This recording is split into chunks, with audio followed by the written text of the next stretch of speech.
Here we find ourselves today at Connect Mobile Solutions in Mahara, doing a couple of jobs on this Land Rover, two of which, first job is the F770 front facing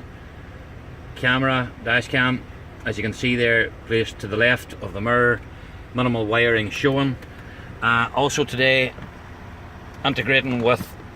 the vehicle's head unit, we attached one of the reverse cameras, and as we pop it onto reverse,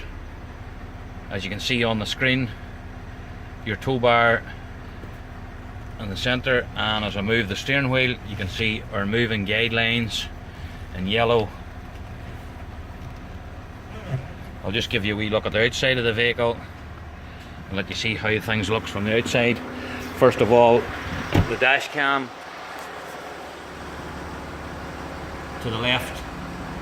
just at the passenger side of the mirror, and we'll just take you right back and let you see the camera that we fitted onto this Discovery is tucked in there just at the right of the number plate light, as you can see it. If this is something that you would like fitted to your car, feel free to contact us at Connect Mobile Solutions, Belfast or Mahara.